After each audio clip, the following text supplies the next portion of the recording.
Hello, everyone. Thanks so much for joining me here today as we get to talk about one of my favorite subjects, comic books. My name is Jose. I love comic books. I love talking about them. I love sharing them with you. Feel free to follow me on social media if you would like. Links are in the description below. I've also posted a link to the Marvel fan site that I have plot synopsis and character bios for this issue. The New Mutants number 10 from 1983. Continuing our weird story here. I can see why a lot of people didn't go toward New Mutants. That will change when Bill Sienkiewicz becomes artist, but you can definitely see that the art wise, New Mutants just wasn't quite on par here. It does look like Bob McLeod isn't doing the inks again. So, Chris Claremont is the writer with Sal Buscema still doing the penciler.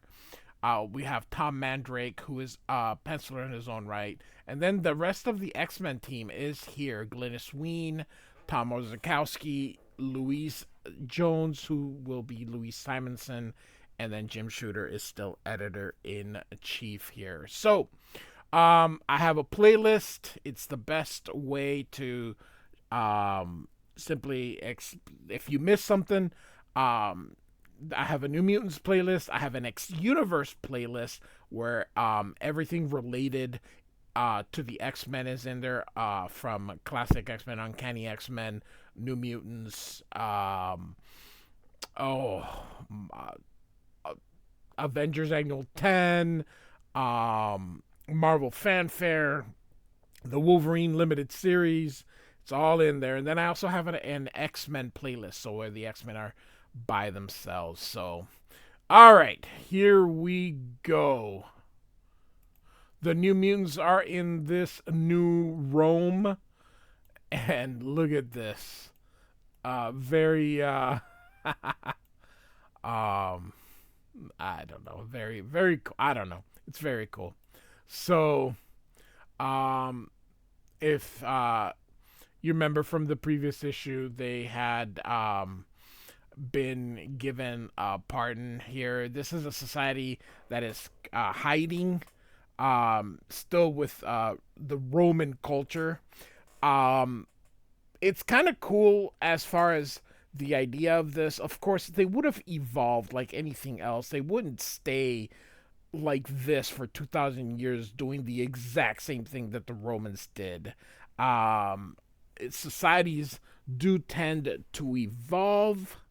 So, all right. So, Cannonball says, "Oh, he feels like a idiot," and then um, Mirage says, "You rather be back in the arena, Sam?"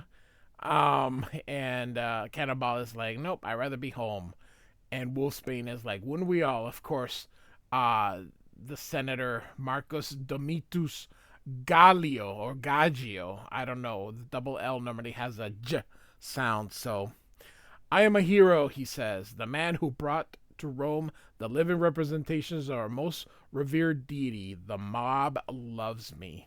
By the way, they know English. So, how? I don't know. So, he, of course, craves power and wants to become the new emperor, but the other senator stands in his way here. He is Magma's father, and Magma was introduced in the previous issues, and she will be a member of the New Mutants in time here. So, all right.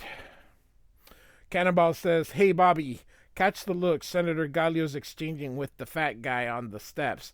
Those two got a heavy hate going on." And Sunspot says, "So what, Sam? It is of no concern of ours." Sunspot's always kind of like, whatevs. He's a very hot-tempered here, so Sunspot is concerned about his mom, who was leading the expedition that brought him there. No word yet on her, and he fears the worst of it. So, of course, Mirage is looking, so he doesn't want to concern her. but Mirage already can tell that Sunspot is thinking about his mom. It's funny how Chris Claremont just kind of gives us all that information to the readers. So, all right.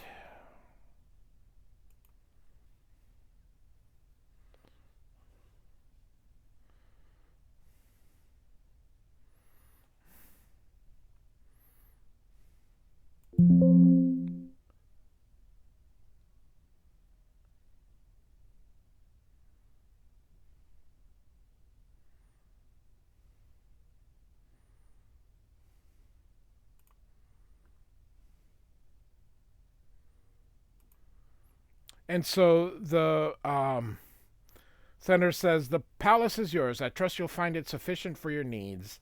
And Cannonball says, "Guy, this makes Professor Xavier's mansion look like a shack." And Wolfsbane is transforming herself back into Rain. Um, have you a robe, Danny? I'd like to stand on 2 feet for a change, for instead of four. And so, of course, she puts one on, and she says, "Did you enjoy the parade, Rain? It was very exciting." So Chris Claremont loves to do the dialect thing. But they should not call me a goddess. 'Tis not proper. She, of course, is extremely religious here. And so, and he says to his people, they are. And so, he claps his hands, and out come the servants with the food. I like how he says, "I've taken the liberty of arranging supper here." So, Sam is like, "You're all slaves?" Asking for those women. He says, "Of course, yours to command, young masters." And Sunspot says, "My father was a slave when he was my age. It seems the beauty and luxury we enjoy has a price." And of course, um, Mirage is like, "Careful, fellas. We came pretty close to wearing chains ourselves. Remember, Senator Gallo saved us, but he could just as easily change his mind." So, like this panel, I love open panels. So, um, Danny says, "You've been very kind to us, Senator. No less than you deserve, child," he says here. Um, Sam asks about his beef with the other senator. He says not to concern himself, that he'll deal with the other senator. Of course, he realizes that the other senator is Amara's dad. Um, so Um, he says, "You two don't get along?" And the senator says, "Hardly. I'm a patrician class. Nobility, born and bred to uphold the ideals and traditions that have made Rome great. Caretakers of the eternal dream she represents, guardians of her immortal soul. Aquila is a plebeian." So many senators are commoners, some even descended from slaves, and they serve as honorably as any patrician. Not so Lucius Antonius. He respects no law but his own, and desires nothing but power. To achieve it, he will pay any price, make any sacrifice. It is rumored that his ultimate goal is to name himself emperor.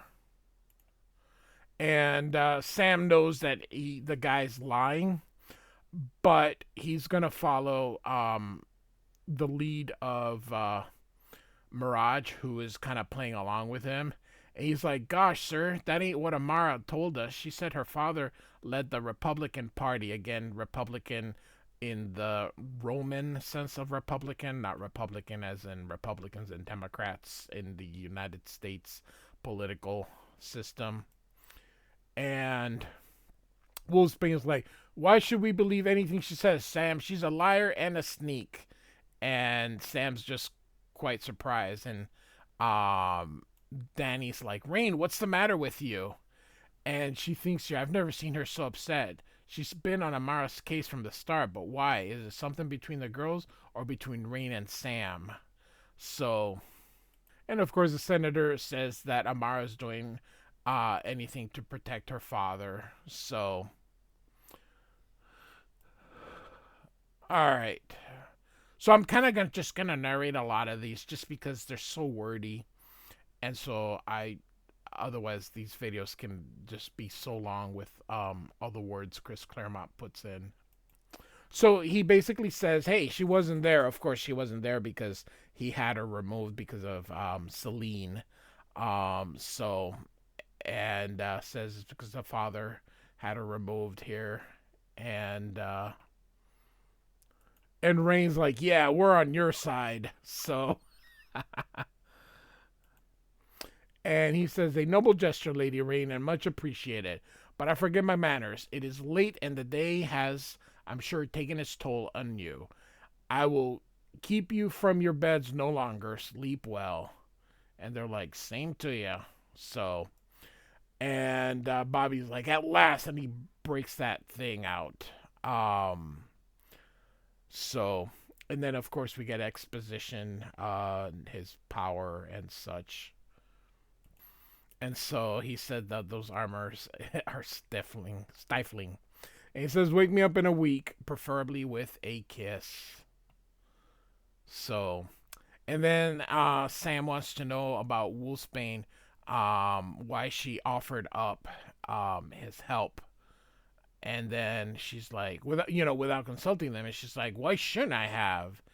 And Sam says, "Because we're strangers here, Rain. We don't know the good guys from the bad. Your crazy hate for Amara is making you act without thinking," she says. So, of course, Rain and Sam kind of get into it here. She's like, "Who made you the boss?" And it's like, "Hey, I'm older than you. Respect your elders." And she's like, "Not when those elders act like babies." And Sunspot's leaving. He's like, "Much more of that nonsense, and I'll lose my temper again." Danny's been taking charge a lot lately. I'll let her settle things. I'm going for a walk. So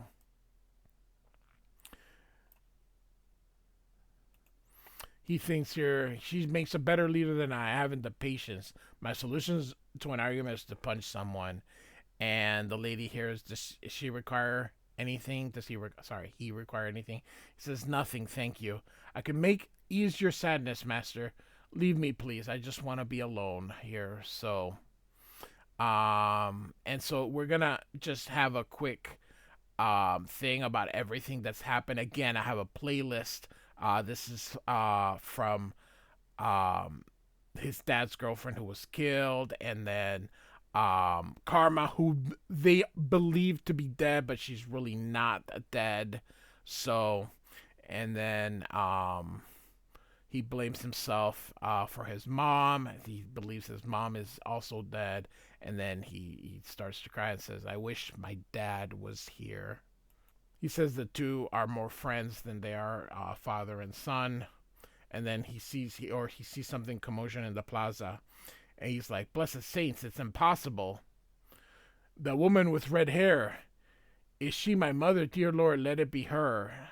Let her be alive." As he runs down here, and when he opens up, soldiers are there waiting for him. And he's like, "What's the meaning of this? Let me pass." He says, "We cannot. We have orders from the senator. You're to stay within the palace for your own protection." Of course, he changes uh, back to Sunspot. And he's like, "Move before I show you here." So, of course, he thinks about Professor Xavier in there and saying, "Man, I can't threaten innocents just for what they're doing their job. The powers must be used in self-defense or to help, not to violence."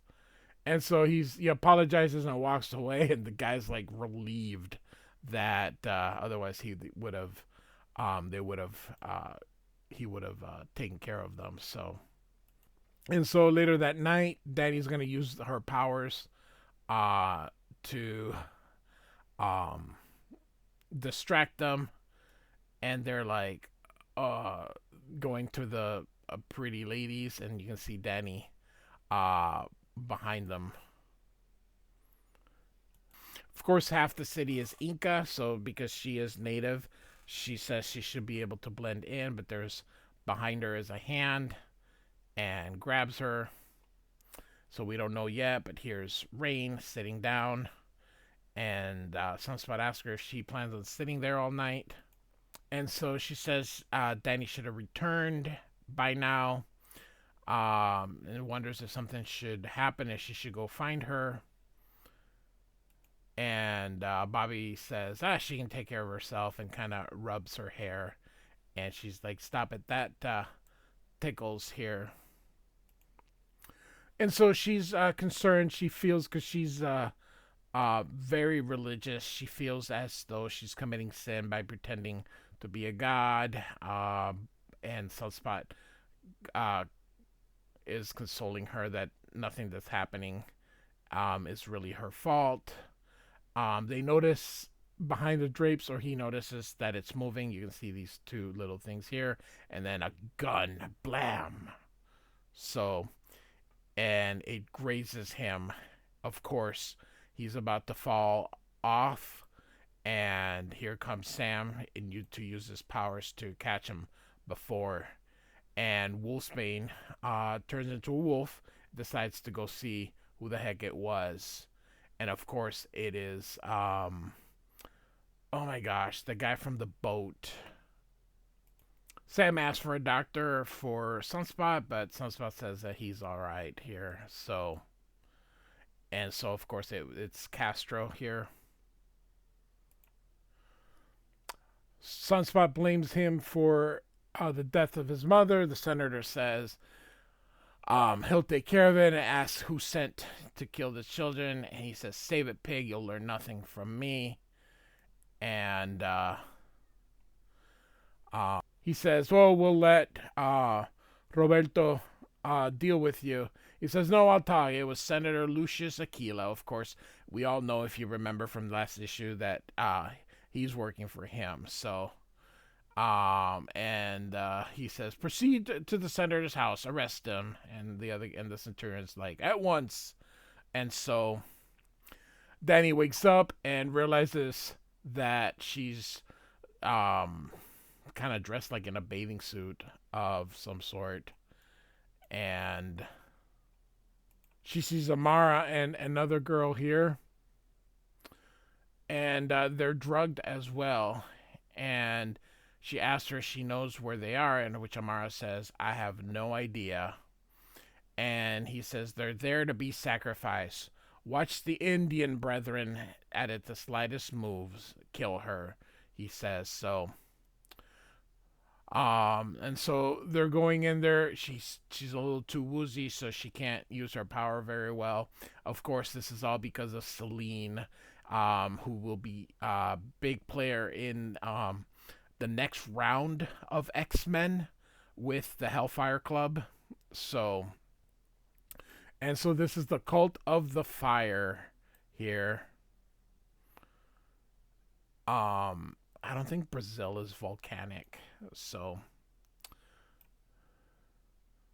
most of the volcanoes are near the Andes. So, all right, so it almost looks like that girl is on her hand. She isn't, of course, but so she says, "Give yourselves to me," and of course she hypnotizes them, and so part of her power. And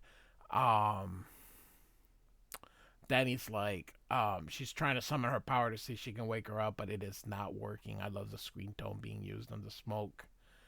And she goes. And this is, I believe, how she gets her youthfulness. And so, you give me life. So she takes their life force here. I am, after all, a goddess who has walked the earth since before the dawn of histories. Countless thousands have gone to the fire in my name. Which of you will be next? So, all right, and so here is the other senator's house, and here comes Sunspot, and here come the New Mutants to go get that guy.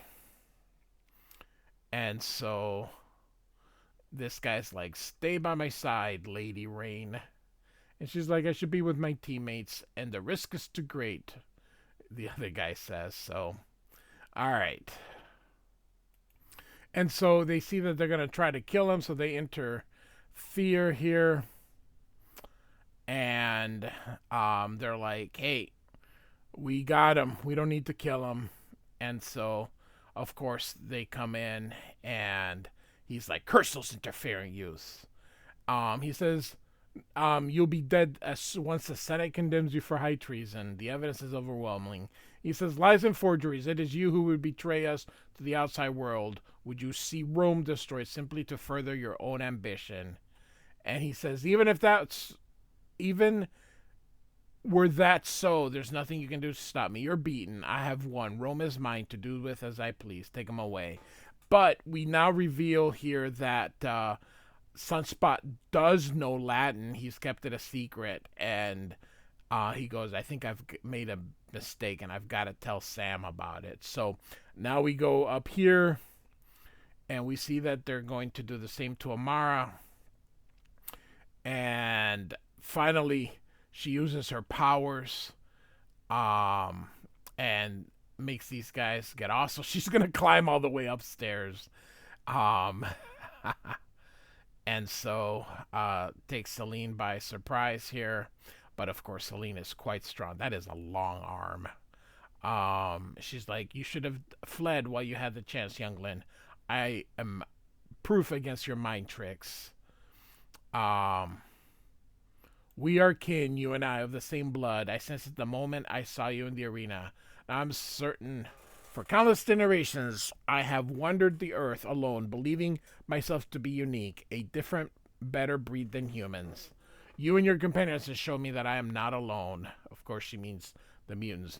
You will join me, serve me, hunt by my side as I leave my exile to reach out across the wide, wondrous world to claim it as my own.